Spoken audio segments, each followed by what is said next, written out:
Excellency, the Speaker of the House of Representatives, Right Honorable Tajuddin Abbas.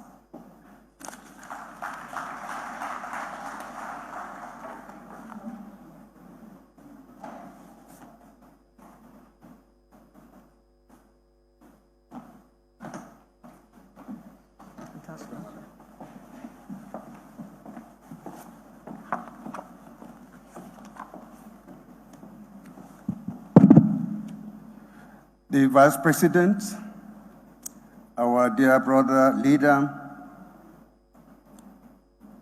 the SGF, the Chief of Staff, honorable ministers, distinguished ladies and gentlemen, permit me to stand on the already established protocol. I am not slated to speak. It is, I think, an impromptu decision that I need to say one or two words on behalf of the National Assembly. So please forgive me for not going to be very elaborate, because it's not something that I have prepared in advance. Nonetheless, I would want to, on behalf of the Senate President, distinguished senators and honorable members of the House of Representatives, to welcome each and every one of you to these very historic occasions. I stand with profound gratitude to the Almighty God for giving us the opportunity to witness another historic pre-independence anniversary lecture.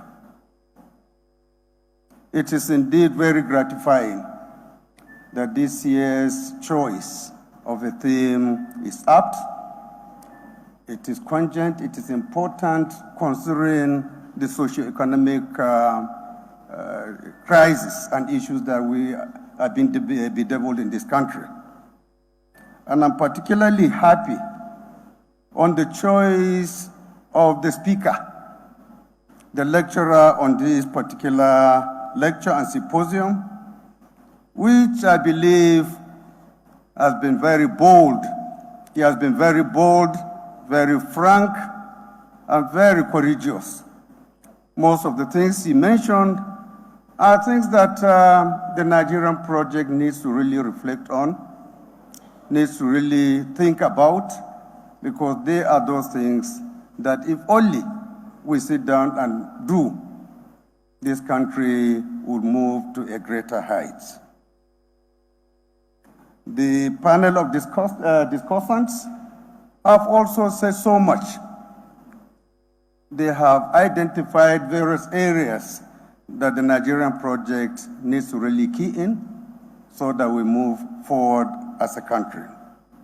But one thing I must also have to emphasize concerning all their contribution is an aspect, an area that previous administrations have not taken serious, and that is the issue of living wage and the fight on corruption. The discussant has spoken, maybe slightly on that issue, and that issue is the issue of coming up with a living wage. Is the foundation of a corrupt-free society. If a worker is paid well, he is paid enough to be able to afford his basic needs, it will help to eliminate corruption in a significant way. Because he does not need to steal to be able to feed his family. He doesn't need to steal to be able to pay his rent. He doesn't have to steal to take his children to school. Today in the Nigerian project, this is what is completely absent. Particularly when we look at the socio-economic realities of today. The hyperinflation, the level of our wage. I don't see how any Nigerian can be able to work in a transparent, in an effective manner. So I would want to call on this administration to please look into this issue. let us for the very first time sit down and look at means and ways of coming up with an effective living wage system. A wage that each and every Nigerian, irrespective of your position, you have enough to eat, you have enough to pay rent, you have enough to pay for your transportation to office. Unless we solve that problem, the issue of corruption will continue to be just a myriad. Fight against corruption will not succeed. So thank you, honorable colleagues, for this opportunity given to us. And I want to assure you all that the 10th National Assembly has never gotten the right opportunity to operate well. Because this is the only time in the short history of Nigeria that you find the president of the country as an ex-National Assembly member, the vice president as a former National Assembly member, the SGF as the former National Assembly member, the chief of staff as former National Assembly member. Majority of ministers sitting here all happen to be product of the National Assembly at one time or the other.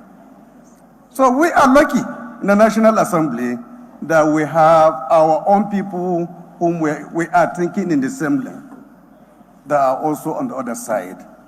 So we have no excuse. We have no excuse to the Nigerian people that we cannot be able to succeed, particularly at this very trying time. We have people from the other side that are willing to come to us. And we are people as well who are willing to also go to that side for us to harmonize, to partner, to collaborate in ensuring that the Nigerian people get the best out of us.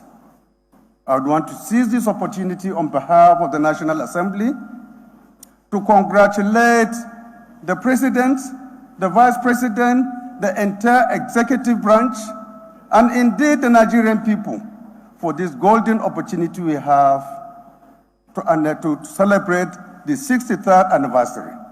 It is an opportunity for us to reflect we have gotten it wrong in the past and be able to come up with solutions that will ensure that the future is going to be a much, much brighter one.